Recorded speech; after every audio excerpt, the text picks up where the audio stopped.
Casey, you're telling me now to go to the VIP lines?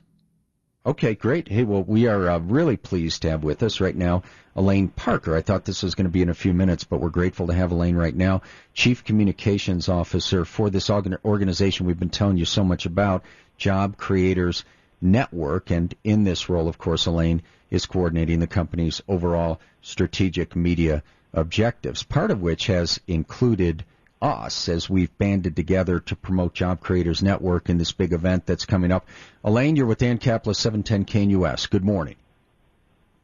Good morning, Dan. How are you today? Well, I am, as I like to say, living the dream. I don't know if we've trademarked that yet, but if we haven't, we will do that today. And part of the dream I feel so privileged to live is as a small business owner, in my case, a law firm. So I'm grateful every day for that opportunity. I also understand the challenges, as I think all small business owners do. So appreciate what you guys are doing, Elaine. So tell people what Job Creators Network is all about and how you're helping small business owners.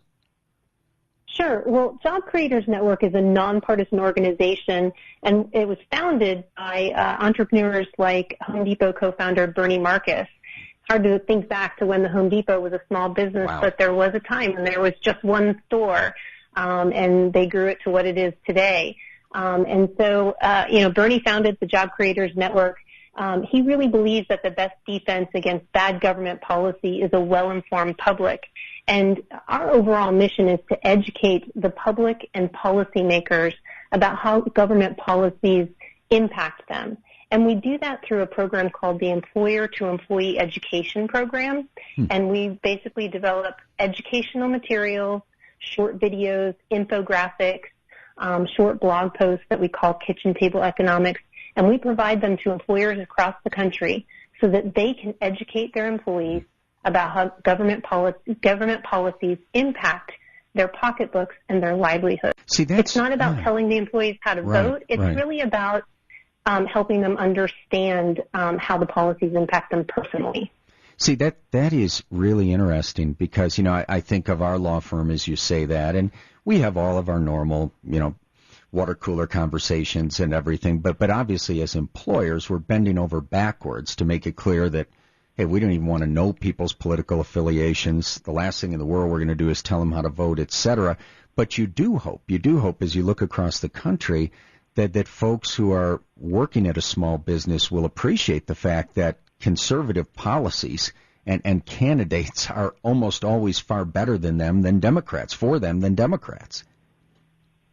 Well, we're nonpartisan, so we don't endorse parties or candidates, but we are unabashedly in support of free enterprise. And there is nothing more dangerous to a politician than an educated voter. Sure. And so that's what we seek to do is educate the employees. And we work with small businesses across the country. When you look at some of the regulations that are hurting small business, you've got the new overtime regulation, which doubles the salary threshold for which salary employees must receive overtime pay. Well, that sounds great on its face, but it really hurts the employee in the end because a lot of these employees are ending up being reclassified, to hourly positions. They've climbed the career ladder. They're in a salary position. They've got benefits that you don't get as an hourly worker. You've got flexibility that you don't get as an hourly worker. And you have consistency of a paycheck every week that you don't get as an hourly worker when you have to leave for, your child's Little League game and things like that. There's a lot of benefits as you climb that career ladder and you get to that status of a salary.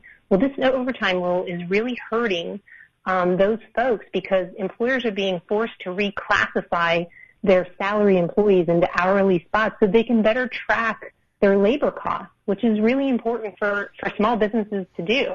You've got minimum wage. States are hiking minimum wages. That's hurting entry-level folks who are looking to gain skills in their first positions. The folks that need these minimum wage jobs are entry-level folks. I have a 15-year-old, and I love her dearly, and she's worth millions of dollars to me. But she's not worth $15 an hour right now to an employer because she needs to gain the skills in an entry-level position first. And so we've launched this Bring Small Businesses Back campaign to go out at a very grassroots level and talk to small business owners about these issues, hear what their concerns are. We've actually done a poll, and we know that in our national poll, the biggest concerns are overtaxation, overregulation, and a lack of access to capital. Yeah. And what we want to do is provide solutions to them. And one of those solutions is our employer-to-employee education program. It's a free program. The event on Monday in Aurora is a free event. We invite all small business owners to come out.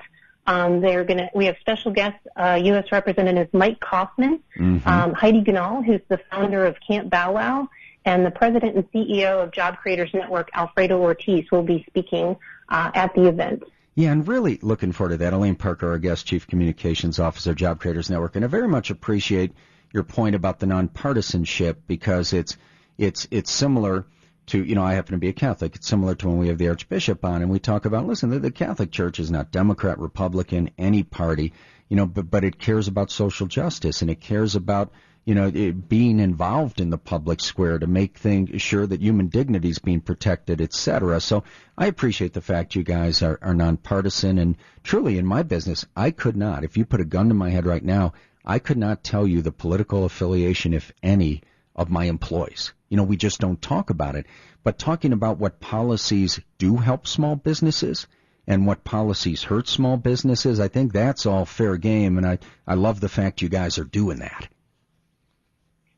Thanks, Dan. I mean, Dan, you as a small business owner, you are the best person to carry this message to your employees, because you know what? They trust you.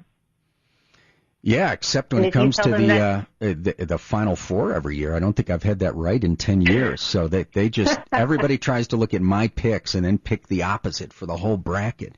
But and I appreciate what you guys are doing, Elaine, and I think Monday is going to be really a blast over at the Tech Center Hyatt.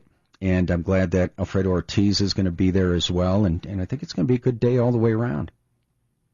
Yeah, registration begins at 8 a.m. The event starts at 8:30. It goes until 10 a.m., and it's at the Hyatt Regency Denver Tech Center. And your listeners can go to defendmainstreet.com, and they can RSVP for the event there. Well, we will look forward to it and appreciate your time today. All right. Thanks so much, Dan. Thanks, Elaine. Appreciate that. Elaine Parker, Chief Communications Officer for Job Creators Network. Remember that website, defendmainstreet.com.